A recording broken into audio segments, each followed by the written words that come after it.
So it's that time of year again, where we hear rumour after rumour about drivers leaving and entering Formula 1, moving teams, staying with them, new contracts and so on. Hearing about who may graduate from Junior Formula and that f***ing hilarious scenario of Aston Martin pretending that they're not going to re-sign Sir Lancelot. I'm bringing this up because we're hearing reports of the likes of Guan Yu Zhou getting into Formula 1 and Alex Albon returning to the sport, which, to their credit, they're not bad drivers.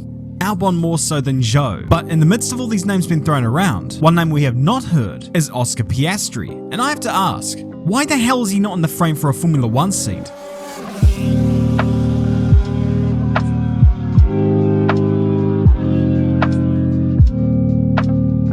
If the name Oscar Piastri don't mean diddly to you, I'll give you the skinny. Basically, Oscar Piastri is an Australian driver currently contracted to the Alpine Junior team and racing with the Prema outfit in Formula 2. That's the basic gist of it. But of course, that probably doesn't convince you why he should get a Formula 1 seat. So let's have a look back in his career. As is the case with every other Aussie with an Italian name, such as Daniel Ricciardo, or Tony D'Alberto, or Michael Pedrizzi, or Steve Pizzati, or Alan Jones, he had a yearn to race cars. After traversing the karting scene with some success, Piastri's first experience within a racing car came in the UAE F4 Championship in the UAE.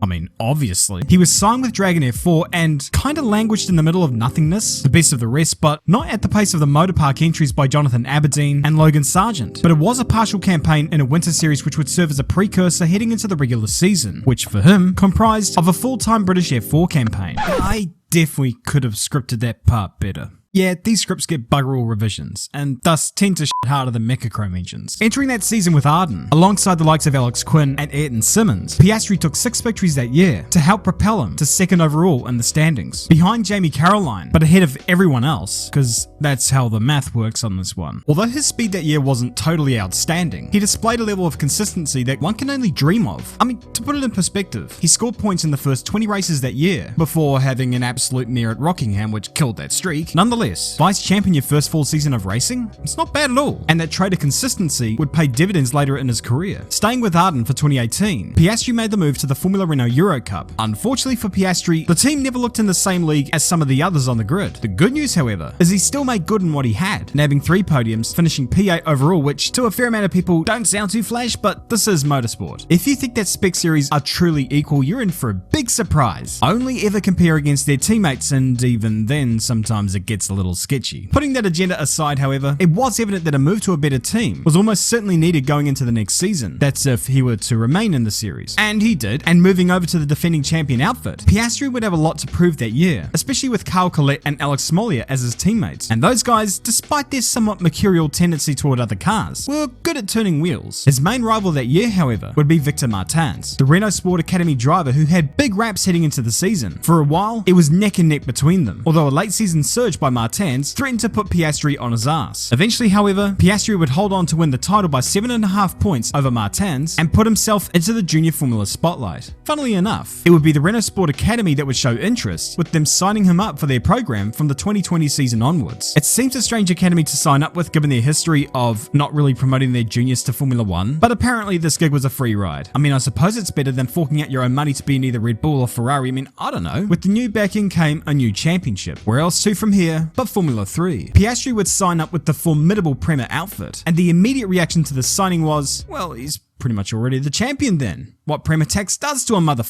Well, I'll cover that in a future video because that Prema tax thing is just something that's been made up to scare racing fans, like the Boogeyman or Sophia Flörsch, but it is nonetheless one of the premier teams on the grid, which is why he had no troubles finding the front of the pack, winning the first race of the season at the Red Bull Ring in fine style, and continuing to show good pace all throughout the year. His teammates Logan Sargent and Frederick Vesti both showed equally good pace, although not nearly as much in the way of consistency as what Piastri did. Despite not always appearing at the top of the timing sheets, he only failed to score points in 3 out of the 18 races that year, with reliability getting the lion's share of the blame for that. So while Sargent went into the second to last round at Monza in the lead, he shit the bed in that round, leaving Piastri as the title favourite heading into the final round at Mugello. By this stage, ART's Théo Pourchaire was starting to rapidly close the gap to the Prema drivers in the standings. Other drivers such as Liam Lawson, Jake Hughes and David Beckman were also showing great speed, but the big thing for Piastri was being consistent. Piastri would hold on to take the title by 3 points, making it 2 Junior Formula titles in 2 years. And I don't care what team he was with, he was always quick and consistently,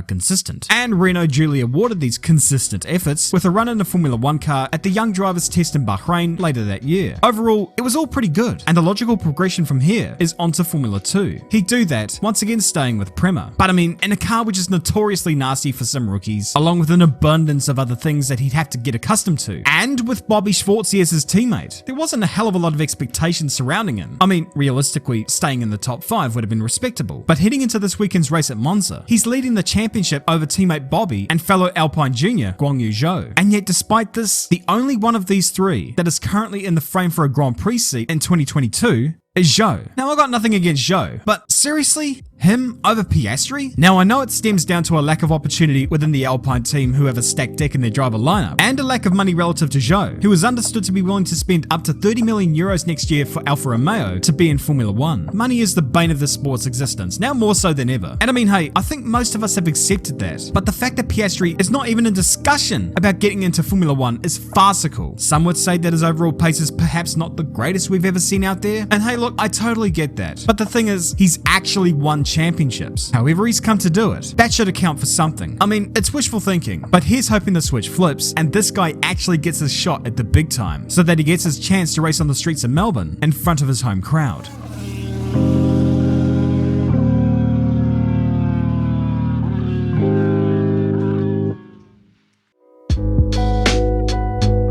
Anyways, thank you all for watching. Drop a comment below, subscribe to the channel if you're awesome, and always remember, keep it respectful, be wholesome, don't be a manus, and as always, I'll see you all later.